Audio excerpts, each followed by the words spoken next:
Romeo की पत्री उसका 12 अध्याय उसका 1 वचन पढ़ेंगे। इसलिए हे भाइयों, मैं तुमसे परमेश्वर की दया स्मरण दिलाकर विनती करता हूं। परमेश्वर का दास उस समय के लोगों से बात किया, लेकिन आज मैं आपसे बात कर रहा हूं और आपको याद दिला रहा हूं। हे मेरे भाइयों, मैं तुमसे परमेश्वर की दया स्मरण दिलाकर विनती करता हूं आपसे कि अपने शरीरों को जीवित, पवित्र और परमेश्वर का भावता हुआ बलिदान करके चढ़ाओ। यही तुम्हारी आत्मिक सेवा है। मैंने आपको पहले बोला कि हर जवानों को परमेश्वर की सेवा करने के लिए इच्छा बनानी चाहिए। क्या है सेवा? परमेश्वर की सेवा केवल यह नहीं है कि आप सब कुछ छोड़ दें, सब कुछ छोड़ दें, अपने माँ बाप को छोड़ के चले जाएं सेवा करने। उनके लिए भी, ऐसे लोगों के लिए परमेश्वर की अलग बुलाहट होती है। जो फुल टाइम मिनिस्ट्री में आता है उनके लिए एक अलग बुलाहट है और वही ठहर पाते हैं। लेकिन हर एक के लिए इस तरह नहीं है कि सब कोई व्यक्ति सब पढ़ाई छोड़े और माँ बाप को छोड़े और एक सेवा के लिए निकल जाए। केवल यही सेवा नहीं है, बल्कि आप दूसरों को परमेश्वर की मर्जी पर लेकर आए। ये परमेश्वर की सेवा करने के समान ठहरता है। और परमेश्वर की सेवा यही तो है। देखिए सेवा क्या है। आज के दिन मैं आपको परमेश्वर की दया स्मरण दिलाकर आप सबसे विनती करता हूं कि अपने शरीरों को जीवित और पवित्र और परमेश्वर को भावता हुआ बलिदान करके चढ़ाओ। यही तुम्हारी आत्मिक सेवा है।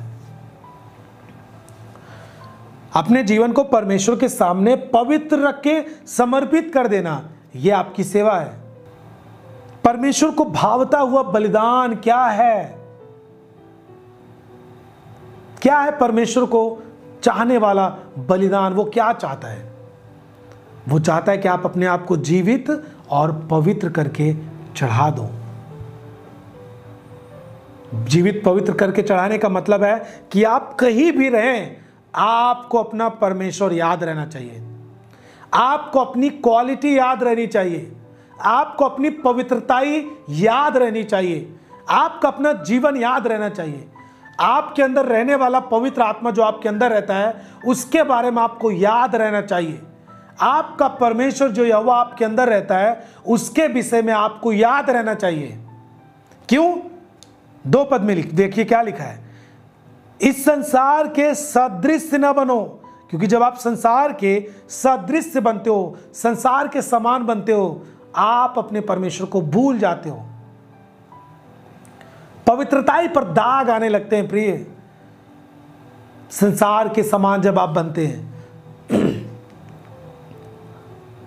अरे ये तो इंस्टाग्राम पे रील्स बनाती है, अरे ये यूट्यूब पर इस तरह कपड़े पहन के नाचती है, इसको कितना यूट्यूब से पैसा आता है। अरे देखो ये गाना गाने लगी दुनिया के लिए, हम यीशु का नाम ले रहे हैं। मैं आपको बोलना चाहता हूं, आपने अभी यीशु मसीह को सही से चखा नहीं है, स्वाद नहीं लिया है, इसलिए आपको वो चीजें याद आ रही हैं। संसार के समान नहीं बनना है आपको। इज्जत को खराब करके, पाप के लिए सौंप करके अपने इस जवानी को पैसे कमाने में कुछ भी नहीं है, कुछ नहीं है। हालेलुया। परमेश्वर के वचन के खिलाफ काम करके पैसे कमाने से केवल और केवल श्राप आपकी जिंदगी में आता है। अरे वो दुनिया में जो कर रहे हैं उनको सच्चाई नहीं मालूम, इसलिए वो कर रहे हैं। लेकिन आपको संसार के समान नहीं बन रहा है। संसार के समान न बनो, तुम्हारे मन के नए हो जाने से तुम्हारा चाल चलन भी बदलता जाए, जिससे तुम परमेश्वर की भली, भावती और सिद्ध इच्छा अनुभव से मालूम करते रहो। बोलो आमीन। मन का नया होना। आपको मालूम है आपका मन नया कैसे होता है? मैं आपको बोलता हूं, जितना अधिक आप बाइबल पढ़ेंगे उतना आपका मन नया होगा। जितना पढ़ते जाएंगे, प्रभु से अनुग्रह मांगे ज्यादा से ज्यादा बाइबल पढ़ने का। 5 अध्याय, 10 अध्याय, 15 अध्याय, 20 अध्याय आप वचनों को पढ़िए। आप ये मत सोचिए कि मैंने एक बार पूरी बाइबल पढ़ लिया, मुझे कभी कभी कुछ कुछ पढ़ लेना चाहिए। नहीं, एक बार पढ़ चुके आप दोबारा पढ़िए, 2 बार पढ़ चुके आप तिबारा पढ़िए। अपनी पढ़ाई के साथ साथ बाइबल को पढ़ना नहीं भूलें। अपने बिजनेस के साथ साथ बाइबल को पढ़ना ना भूलें। कभी कभी हो गया आप बहुत ज्यादा बिजी हैं, आप 1-2 अध्याय पढ़ के काम में चले गए, लेकिन अगर यदि आपके जिंदगी में हमेशा इस तरह हो रहे हैं कि आप अपने आप को इतना बिजी हमेशा दिखा रहे हैं कि आप अपने आत्मिक उन्नति के लिए, आत्मिक सेवा के लिए आप वचनों को नहीं पढ़ रहे हैं, मैं आपको बोलना चाहता हूं, आप भूल चुके हैं परमेश्वर को। आप कभी भी उसके हाथ से दूर जा सकते हैं, वो छोड़ता नहीं है। आप खुद छुड़ा के भागते हैं, नहीं प्रभु मैं आपके हाथ में नहीं रहूंगा।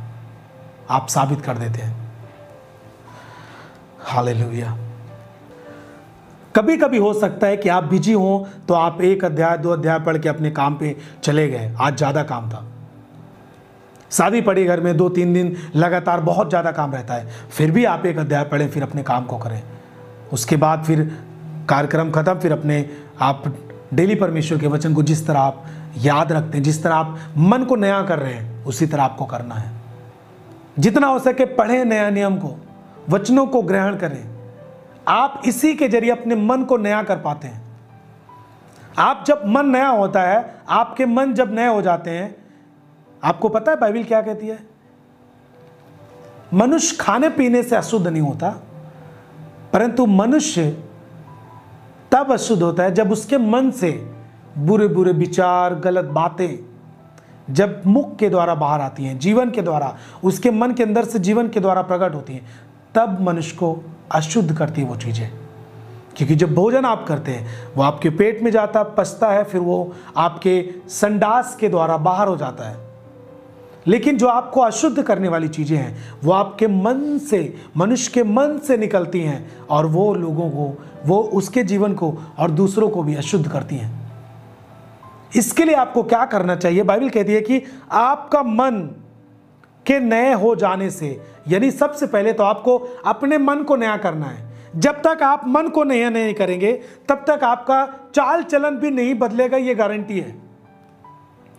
आप बिना बाइबल पढ़े, प्रभु मैं आज से नहीं बात करूंगा उस लड़की से, नहीं बात करूंगा प्रभु, नहीं बात करूंगा, फिर आप ऐसे 1 घंटे बाद फिर फोन लगा के हेलो हेलो हेलो हेलो चालू हो जाएंगे।